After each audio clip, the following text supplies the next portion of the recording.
നമസ്കാരം. ഇന്ന് നമ്മളിവിടെ ചർച്ച ചെയ്യുന്നത് ലോകപ്രശസ്തമായ ഒരു പുസ്തകത്തെക്കുറിച്ചാണ്. നെപ്പോളിയൻ ഹിൽ എഴുതിയ തിങ്ക് ആൻഡ് ഗ്രോ റിച്ച്. ചെറുപ്പത്തിൽ ബിസിനസ് മാഗ്നറ്റും വലിയ മനുഷ്യസ്നേഹിയുമായിരുന്ന ആൻഡ്രൂ കാർണഗിയെ നെപ്പോളിയൻ കണ്ടുമുട്ടിയിരുന്നു. ആ കണ്ടുമുട്ടലിന് ശേഷം നെപ്പോളിയൻ ഹിൽ ഒരു രഹസ്യം തേടിയുള്ള യാത്രയിലായിരുന്നു. സമ്പന്നനാകാനുള്ള രഹസ്യം.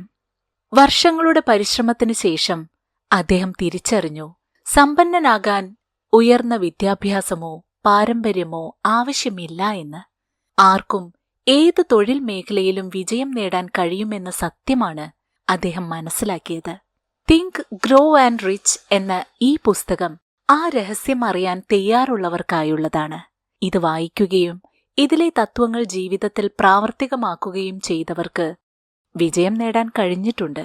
എന്നാൽ ഇത് എളുപ്പമുള്ള ഒരു കാര്യമല്ല. ഇതിന് കഠിനാധ്വാനം ആവശ്യമാണ്. വിജയത്തിലേക്കെത്താൻ എന്തൊക്കെ ചെയ്യണം, എങ്ങനെ ചെയ്യണം, എപ്പോൾ തുടങ്ങണം, എങ്ങനെ ഇത് ജീവിതത്തിന്റെ ഭാഗമാക്കണം എന്നതിനെക്കുറിച്ചൊക്കെയാണ് നെപ്പോളിയൻ ഹിൽ ഈ പുസ്തകത്തിൽ വിശദീകരിക്കുന്നത്. നമ്മുടെ ജീവിതത്തിൽ പണം, ബഹുമാനം, സന്തോഷം, സമാധാനം എന്നിവയെല്ലാം വേണമെങ്കിൽ ഈ പുസ്തകത്തിലെ തത്വങ്ങൾ പിന്തുടരണം. ഈ തത്വങ്ങൾ പിന്തുടരുന്നതിലൂടെ നിങ്ങൾ വിജയത്തിന്റെ രഹസ്യത്തിലേക്ക് കൂടുതൽ അടുക്കുമെന്ന് എനിക്കുറപ്പുണ്ട്. അപ്പോൾ നമുക്ക് തുടങ്ങാം. തിങ്ക് ഗ്രോ ആൻഡ് റിച്ചിലെ വിജയ രഹസ്യങ്ങൾ തേടിയുള്ള ഈ യാത്ര. ഈ യാത്രയിലെ ആദ്യത്തെ സ്റ്റെപ്പ് എന്ന് പറയുന്നത് ആഗ്രഹമാണ്, ഡിസയർ. എല്ലാ വിജയത്തിന്റെയും എല്ലാ സമ്പത്തിന്റെയും തുടക്കം ഒരാശയത്തിൽ നിന്നാണ്. അതിന്റെ ആദ്യപടി ആഗ്രഹമാണ്. ഒരു കാര്യം നിങ്ങൾ പൂർണ്ണ മനസ്സോടെ ആഗ്രഹിച്ചാൽ അത് യാഥാർത്ഥ്യമായി മാറും. നിങ്ങളുടെ സ്വപ്നങ്ങളെക്കുറിച്ച് വീണ്ടും വീണ്ടും ചിന്തിക്കുന്നത് അത് നേടാനുള്ള വഴികൾ കണ്ടെത്താൻ നിങ്ങളെ സഹായിക്കും. ഇവിടെ ഒരു പ്രധാന പദമുണ്ട്, മണി കോൺഷ്യസ്നസ്. ഇതിനർത്ഥം പണത്തിൽ ശ്രദ്ധ കേന്ദ്രീകരിക്കുക എന്നതാണ്. നിങ്ങളുടെ മനസ്സിൽ ധാരാളം പണം നേടാനുള്ള ആഗ്രഹമുണ്ടാകുമ്പോൾ അത് നിങ്ങളുടെ മനസ്സിന്റെ ഒരു പ്രത്യേക അവസ്ഥയായി മാറും. നിങ്ങൾ ഇതിനകം തന്നെ സമ്പന്നനാണെന്ന് നിങ്ങൾക്ക് തോന്നിത്തുടങ്ങും. നിങ്ങൾ മണി കോൺഷ്യസ് ആയിക്കഴിഞ്ഞാൽ പണം സമ്പാദിക്കാനുള്ള അവസരങ്ങൾ നിങ്ങളെ തേടിയെത്തും. സെക്കൻഡ് സ്റ്റെപ്പ്, പണം സമ്പാദിക്കാൻ സഹായിക്കുന്ന 6 വഴികൾ മനസ്സിലാക്കുകയാണ്. നിങ്ങൾ എത്ര പണം സമ്പാദിക്കാൻ ആഗ്രഹിക്കുന്നു എന്ന് കൃത്യമായി തീരുമാനിക്കുക. എനിക്ക് ഒരുപാട് പണം വേണം എന്ന് വെറുതെ പറഞ്ഞാൽ പോരാ. ഒരു നിശ്ചിത തുക, അത് എത്രയാണെന്ന് നിങ്ങൾ തീരുമാനിക്കണം. ആ പണം നേടാൻ നിങ്ങൾ എന്ത് ചെയ്യാൻ തയ്യാറാണെന്ന് തീരുമാനിക്കുകയാണ് രണ്ടാമത്തെ കാര്യം. സൗജന്യമായി ഒന്നും ലഭിക്കില്ല എന്ന കാര്യം പ്രത്യേകം ഓർമ്മിക്കുക. അതുകൊണ്ട് ഏത് ജോലിയിലൂടെയാണ് നിങ്ങൾ പണം സമ്പാദിക്കാൻ ആഗ്രഹിക്കുന്നതെന്ന് നിങ്ങൾ തീരുമാനിച്ചുറപ്പിക്കുക. നിങ്ങൾക്ക് ആ പണം ലഭിക്കുന്ന തീയതി ഏതാണെന്ന് തീരുമാനിക്കുക. അതായത് എത്ര വർഷങ്ങൾക്കുള്ളിലാണ്, എത്ര മാസങ്ങൾക്കുള്ളിലാണ് നിങ്ങൾ വിചാരിക്കുന്ന അത്ര പണം സമ്പാദിക്കാൻ ഉദ്ദേശിക്കുന്നത്. ആ തീയതി അല്ലെങ്കിൽ ആ വർഷം നിങ്ങൾ മനസ്സിൽ ഉറപ്പിക്കുക. ഇതിനെല്ലാം ശേഷം ഒരു പദ്ധതി തയ്യാറാക്കുക. മടിയില്ലാതെ ജോലി ചെയ്ത് ആ പണം സമ്പാദിക്കാൻ തുടങ്ങുക. നിങ്ങളുടെ ലക്ഷ്യം, തുക, തീയതി, പദ്ധതി എന്നിവയെല്ലാം ഒരു കടലാസിൽ എഴുതി വെക്കുന്നത് വളരെ നല്ല കാര്യമാണ്. ഇത് നിങ്ങൾക്ക് കൃത്യമായ ദിശാബോധം നൽകാനും ഒരു മോട്ടിവേഷൻ നൽകാനും സഹായിക്കും. ഇനി വേണ്ടത് ഈ എഴുതി വെക്കുന്ന കാര്യങ്ങൾ, നിങ്ങൾ തീരുമാനിക്കുന്ന കാര്യങ്ങൾ, ഇവ എല്ലാ ദിവസവും 2 തവണ വായിക്കുകയും അത് യാഥാർത്ഥ്യമാണെന്ന് മനസ്സിൽ സങ്കല്പിക്കുകയും ചെയ്യുക എന്നതാണ്. ഇപ്പോൾ പറഞ്ഞ എല്ലാ കാര്യങ്ങളും കൃത്യമായി ചെയ്യുന്നത് നിങ്ങളുടെ മനസ്സിനെ മണി കോൺഷ്യസ് ആക്കി മാറ്റും. ഓർക്കുക, ഓരോ വലിയ നേട്ടത്തിന് പിന്നിലും ഒരു വലിയ സ്വപ്നമുണ്ട്. നിങ്ങൾ നല്ല കാര്യങ്ങളിൽ വിശ്വസിക്കുമ്പോൾ നല്ല കാര്യങ്ങൾ സംഭവിക്കാൻ തുടങ്ങും. മറിച്ചുള്ള ചിന്തകൾ മോശം സാഹചര്യങ്ങളിലേക്കായിരിക്കും നിങ്ങളെ നയിക്കുക. അതിനാൽ പണം സമ്പാദിക്കുകയാണ് നിങ്ങളുടെ ലക്ഷ്യമെങ്കിൽ നിങ്ങൾ പോസിറ്റീവായി അതിനെക്കുറിച്ച് ചിന്തിക്കുക. മൂന്നാമത്തെ സ്റ്റെപ്പ് എന്ന് പറയുന്നത് സ്വയം വിശ്വസിക്കാനുള്ള ശക്തിയാണ്. നിങ്ങളുടെ ജീവിതം ദാരിദ്ര്യത്തിൽ തന്നെ തുടരുമെന്ന് നിങ്ങൾ വിശ്വസിച്ചാൽ അത് തന്നെയായിരിക്കും ജീവിതത്തിൽ സംഭവിക്കുക. നമ്മൾ നമ്മുടെ മനസ്സിനെ എങ്ങനെ രൂപപ്പെടുത്തുന്നുവോ അതുപോലെയായിരിക്കും നമ്മുടെ ജീവിതവും. ഭയവും സംശയവും മനസ്സിൽ വെച്ചാൽ എപ്പോഴും ഭയന്നുകൊണ്ടേയിരിക്കും. ഇത് നിങ്ങളുടെ കഴിവുകളെ പരിമിതപ്പെടുത്തും. മണി കോൺഷ്യസ് ആകാൻ സ്വയം വിശ്വസിക്കുന്നത് വളരെ പ്രധാനമാണ്. എല്ലാ സമയത്തും നിങ്ങൾ സമ്പന്നനാണെന്ന് വിശ്വസിക്കുക. ഒരു ദിവസം നിങ്ങൾ ധാരാളം പണം സമ്പാദിക്കുമെന്ന് വിശ്വസിക്കുക. ദാരിദ്ര്യം മാത്രം ചിന്തിക്കുന്നവർക്ക് ഒരിക്കലും സമ്പന്നരാകാൻ കഴിയില്ല. അടുത്ത സ്റ്റെപ്പ് ഓട്ടോ സജഷനാണ്. സ്വയം പ്രചോദിപ്പിക്കുക. നമ്മുടെ ഉപബോധ മനസ്സ് ഒരു ഫലഭൂയിഷ്ഠമായ മണ്ണുപോലെയാണ്. അതിൽ നല്ല വിത്തുകൾ വിതച്ചില്ലെങ്കിൽ കളകൾ മാത്രമേ വളരുകയുള്ളൂ. അതുകൊണ്ട് ഓട്ടോ സജഷൻ പരിശീലിക്കണം. നമ്മുടെ ഉപബോധ മനസ്സിലേക്ക് വരുന്ന ചിന്തകൾ തിരഞ്ഞെടുക്കാനുള്ള കഴിവ് നമുക്കുണ്ട്. നമ്മുടെ ചിന്തകളെ യാഥാർത്ഥ്യമാക്കാൻ ഉപബോധ മനസ്സിനെ നമ്മൾ സ്വയം പ്രചോദിപ്പിക്കണം. നിങ്ങളുടെ മനസ്സിനെ എപ്പോഴും പോസിറ്റീവ് ചിന്തകൾ കൊണ്ട് നിറയ്ക്കുക. നിങ്ങൾക്ക് എന്താണ് വേണ്ടതെന്ന് ദിവസവും ആവർത്തിക്കുക. നിങ്ങൾ സമ്പന്നനാകാൻ ആഗ്രഹിക്കുന്നുവെങ്കിൽ അതിനായി തയ്യാറെടുക്കുക. ഇത് ഒരു ശീലമാക്കി മാറ്റുക.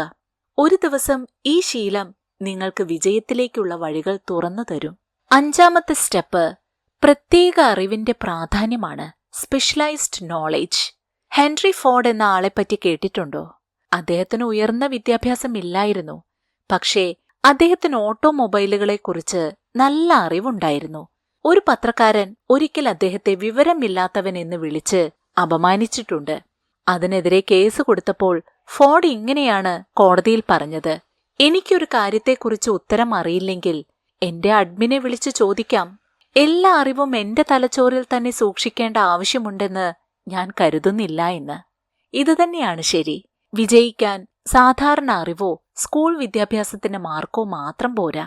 നിങ്ങൾക്ക് ഒരു പ്രത്യേക വിഷയത്തിൽ താൽപ്പര്യമുണ്ടെങ്കിൽ അതിനെക്കുറിച്ച് പഠിക്കുകയും പരിശീലിക്കുകയും ചെയ്യാം. എപ്പോഴും പഠിക്കാൻ തയ്യാറാകുക. ജീവിതത്തിൽ ഏത് പ്രായത്തിലും നമുക്ക് പുതിയ കാര്യങ്ങൾ പഠിക്കാൻ സാധിക്കുമെന്ന തിരിച്ചറിവ് നിങ്ങൾക്കുണ്ടായിരിക്കണം. നെക്സ്റ്റ് സ്റ്റെപ്പ് കൽപ്പനയുടെ ശക്തിയാണ്. ഇമാജിനേഷൻ. നിങ്ങളുടെ ആഗ്രഹങ്ങളെ യാഥാർത്ഥ്യമാക്കാൻ ഇമാജിനേഷൻ അത്യാവശ്യമാണ്. ലോകത്ത് നമ്മൾ കാണുന്ന എല്ലാ കണ്ടുപിടുത്തങ്ങളും ഗാഡ്ജറ്റുകളും സോഷ്യൽ മീഡിയയും ഒരാശയത്തിൽ നിന്നാണ് തുടങ്ങിയത്. പക്ഷേ ഈ ആശയത്തെ അഭിനിവേശത്തോടെ പിന്തുടരുമ്പോൾ മാത്രമേ യഥാർത്ഥ വിജയം നേടാൻ കഴിയൂ. നിങ്ങളുടെ ചിന്തകൾ മാറ്റി കൽപ്പനാശക്തി ഉപയോഗിക്കുക. ഇമാജിനേഷൻ സ്ട്രോങ് ആക്കുക. ഇനി ആസൂത്രണത്തിന്റെ പ്രാധാന്യം നോക്കാം. പ്ലാനിംഗ്. ശക്തമായ ഒരു പദ്ധതിയില്ലാതെ നിങ്ങൾക്ക് വിജയിക്കാൻ കഴിയില്ല. നിങ്ങളുടെ ലക്ഷ്യത്തിലെത്താൻ സഹായിക്കുന്ന ആളുകളെ ഒരുമിച്ച് കൂട്ടുക. ഒരു ടീം ഉണ്ടാക്കുക. എല്ലാവരിലും എല്ലാ കഴിവുകളും ഉണ്ടാവില്ല. അതുകൊണ്ട് മറ്റുള്ളവരുടെ സഹായം തേടുന്നത് നിങ്ങളെ ലക്ഷ്യത്തിലെത്താൻ സഹായിക്കും. നിങ്ങളുടെ ആദ്യത്തെ പദ്ധതി പരാജയപ്പെട്ടാൽ അതിൽ നിന്ന് പാഠം പഠിച്ച് പുതിയൊരു പദ്ധതി ഉണ്ടാക്കുക. തോമസ് എഡിസൺ ലൈറ്റ് ബൾബ് കണ്ടുപിടിക്കാൻ ആയിരക്കണക്കിന് തവണയാണ് പരിശ്രമിച്ചത്. ആ പരിശ്രമത്തിനിടയിൽ അദ്ദേഹം പിന്മാറിയിരുന്നെങ്കിൽ ഇത്രയും വലിയ കണ്ടുപിടുത്തം ഉണ്ടാവുമായിരുന്നില്ല. ഇതുപോലെ പരാജയത്തെ പഠിക്കാനുള്ള അവസരമായി കാണുക. അടുത്ത സ്റ്റെപ്പ് വേഗത്തിലുള്ള തീരുമാനമെടുക്കലാണ്. Decision making. ഹെൻറി ഫോർഡിന്റെ മോഡൽ ടി കാറിനെ കുറിച്ച് കേട്ടിട്ടുണ്ടോ? പലരും അദ്ദേഹത്തെ പരിഹസിച്ചിട്ടുണ്ട്. പക്ഷേ അദ്ദേഹം തന്റെ തീരുമാനത്തിൽ ഉറച്ചു നിന്നു. കാരണം അദ്ദേഹത്തിന് തന്റെ ആശയത്തിൽ പൂർണ്ണ വിശ്വാസമുണ്ടായിരുന്നു. ശക്തമായ തീരുമാനങ്ങൾ വേഗത്തിലെടുക്കാനുള്ള കഴിവ് എല്ലാ വിജയിച്ച ആളുകളിലുമുണ്ട്. തീരുമാനമെടുക്കാൻ വൈകുന്നത് സമയവും പണവും അവസരവും നഷ്ടപ്പെടുത്തും. മറ്റുള്ളവരുടെ അഭിപ്രായങ്ങളെക്കാൾ സ്വന്തം ആശയത്തിൽ വിശ്വസിക്കുന്നവരാണ് വിജയിക്കുന്നത്. നിർദ്ദിഷ്ടത. പെർസിസ്റ്റൻസ്. വിജയത്തിന് ആഗ്രഹമുള്ളവർ അവരുടെ ലക്ഷ്യം വ്യക്തമായി അറിഞ്ഞിരിക്കണം. എന്ത് നേടണം, എന്തുകൊണ്ട് അത് നേടാൻ ആഗ്രഹിക്കുന്നു എന്ന ചോദ്യത്തിന് വ്യക്തമായ ഉത്തരം നൽകാൻ കഴിഞ്ഞാൽ യഥാർത്ഥ പ്രചോദനം നിങ്ങൾക്ക് സ്വയം ഉണ്ടാക്കാൻ സാധിക്കും. സ്വയം വിശ്വസിക്കുക. നിങ്ങളുടെ കഴിവുകളിൽ വിശ്വസിക്കുക. ഭയത്തെ അകറ്റുക. കാരണം അത് നിങ്ങളെ എല്ലാത്തിൽ നിന്നും തടയുന്ന വികാരമാണ്.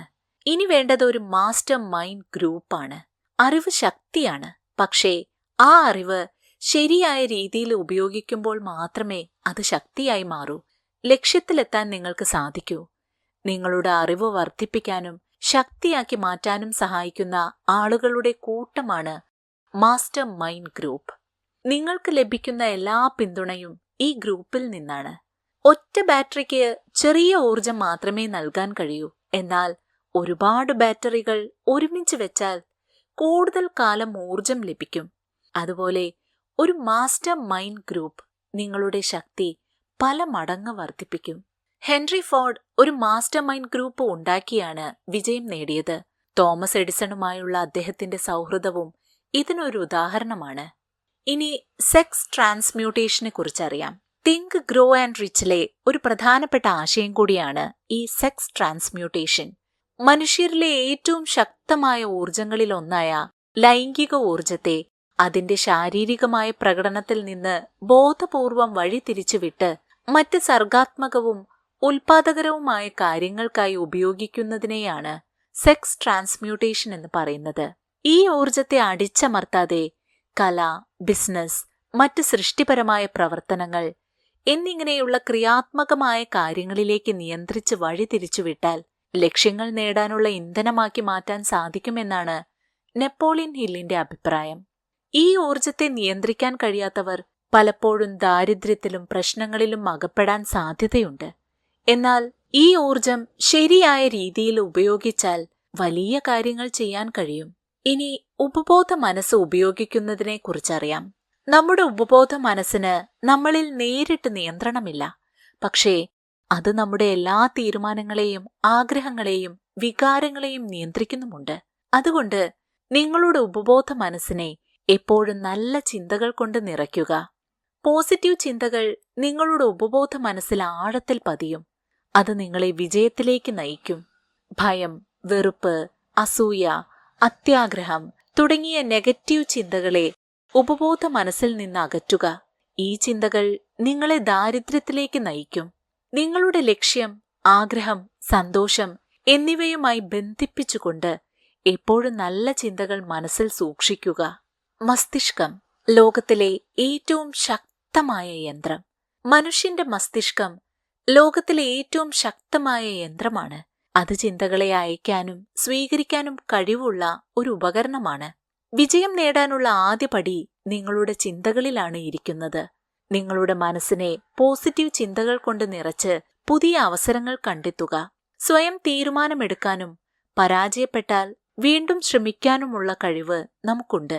മറ്റുള്ളവരുടെ ചിന്തകളും മസ്തിഷ്ക ശക്തിയും ഉപയോഗിച്ച് നിങ്ങൾക്ക് ഒരുപാട് നേട്ടങ്ങൾ കൈവരിക്കാൻ കഴിയും. ഇനി ഈ പുസ്തകത്തിലെ 13ാമത്തെയും അവസാനത്തെയും പടിയായ 6ാം ഇന്ദ്രിയത്തെക്കുറിച്ചറിയാം. The sixth sense. ആദ്യത്തെ 12 കാര്യങ്ങളിൽ നിങ്ങൾ പൂർണ്ണമായും കഴിവ് നേടിയില്ലെങ്കിൽ 6ാം ഇന്ദ്രിയത്തിലെത്താൻ ബുദ്ധിമുട്ടാണ്. ഇത് നമ്മുടെ ഉപബോധ മനസ്സിന്റെ ഒരു ഭാഗമാണ്. ഇത് നമ്മളെ ലോകത്തിലെ അനന്തമായ ജ്ഞാനവുമായി ബന്ധിപ്പിക്കുന്നു. നേരത്തെ പറഞ്ഞ 12 ശീലങ്ങൾ ജീവിതത്തിന്റെ ഭാഗമാക്കിയാൽ മാത്രമാണ് ഈ 6ാം ഇന്ദ്രിയത്തിന്റെ ശക്തി നിങ്ങൾക്ക് ലഭിക്കുകയുള്ളൂ. തോമസ് എഡിസൺ, അബ്രഹാം ലിങ്കൺ തുടങ്ങിയ മഹാന്മാർക്ക് അവരുടെ 6ാം ഇന്ദ്രിയം ഉപയോഗിക്കാൻ കഴിഞ്ഞിരുന്നു. ഇത് നമ്മുടെ ചിന്തകളെയും സ്വപ്നങ്ങളെയും യാഥാർത്ഥ്യമാക്കാൻ സഹായിക്കുന്നു. ഇനി പുസ്തകം പറയുന്ന ഭയത്തിന്റെ 6 ഭൂതങ്ങളെക്കുറിച്ച് മനസ്സിലാക്കാം. സമ്പന്നരാകുന്നതിൽ നിന്ന് നമ്മളെ തടയുന്ന ചില ശത്രുക്കളുണ്ട്. അവയാണ് സംശയം, ഉത്കണ്ഠ, ഭയം, നെഗറ്റീവ് ചിന്തകൾ എന്നിവ. ഈ ശത്രുക്കളെ അകറ്റണം. നമ്മളെ തടയുന്ന 6 അടിസ്ഥാന ഭയങ്ങൾ ഇവയാണ്: ദാരിദ്ര്യത്തെക്കുറിച്ചുള്ള ഭയം, വിമർശനത്തെക്കുറിച്ചുള്ള ഭയം, മോശം ആരോഗ്യത്തെക്കുറിച്ചുള്ള ഭയം, പ്രണയം നഷ്ടപ്പെടുന്നതിനെക്കുറിച്ചുള്ള ഭയം, വാർദ്ധക്യത്തെക്കുറിച്ചുള്ള ഭയം, 6ാമതായി മരണത്തെക്കുറിച്ചുള്ള ഭയം. ഈ ഭയങ്ങളെല്ലാം നമ്മുടെ മനസ്സിന്റെ സൃഷ്ടിയാണ്. നമ്മുടെ ചിന്തകളെ നിയന്ത്രിക്കാൻ നമുക്ക് പൂർണ്ണമായ കഴിവുണ്ട്. നമ്മൾ എപ്പോഴും രോഗത്തെക്കുറിച്ച് ചിന്തിച്ചാൽ നമ്മൾ ശരിക്കും രോഗികളായി മാറും. അതിനാൽ ഭയത്തെ അകറ്റി നിർത്തുക. നെപ്പോളിയൻ ഹിൽ പറയുന്ന ഈ 6 ഭൂതങ്ങളെ ജീവിതത്തിൽ നിന്ന് അകറ്റി നിർത്തിയാൽ നിങ്ങൾക്ക് വിജയം മാത്രമല്ല, സന്തോഷവും സമാധാനവും എല്ലാം ലഭിക്കും. വിജയിക്കാൻ നിങ്ങളുടെ ഇച്ഛാശക്തി വർദ്ധിപ്പിക്കേണ്ടത് അത്യാവശ്യമാണ്. മറ്റുള്ളവരുടെ വിമർശനങ്ങളെ അവഗണിക്കുക. നിങ്ങൾക്ക് നെഗറ്റീവ് ചിന്തകൾ നൽകുന്ന ആളുകളിൽ നിന്ന് അകന്നു നിൽക്കുക. വാർദ്ധക്യത്തെയും മരണത്തെയും അംഗീകരിക്കുക. പ്രണയം നഷ്ടപ്പെടുമെന്ന് ഭയപ്പെടുന്നതിന് പകരം സ്വയം സ്നേഹിക്കാൻ പഠിക്കുക. സമാധാനവും സന്തോഷവും ജീവിതത്തിൽ തിരഞ്ഞെടുക്കുക. ഈ പുസ്തകത്തിലെ തത്വങ്ങൾ നിങ്ങളുടെ ജീവിതത്തിന്റെ ഭാഗമാക്കിയാൽ നിങ്ങൾക്ക് തീർച്ചയായും വിജയം നേടാൻ കഴിയും. ഈ ഓഡിയോ ബുക്ക് നിങ്ങൾക്ക് ഇഷ്ടമായെങ്കിൽ ഞങ്ങളുടെ ചാനൽ ലൈക്ക് ചെയ്യുക, സബ്സ്ക്രൈബ് ചെയ്യുക. ഒപ്പം വേണ്ടപ്പെട്ടവർക്ക് ഷെയർ ചെയ്തും കൊടുക്കുക. നന്ദി.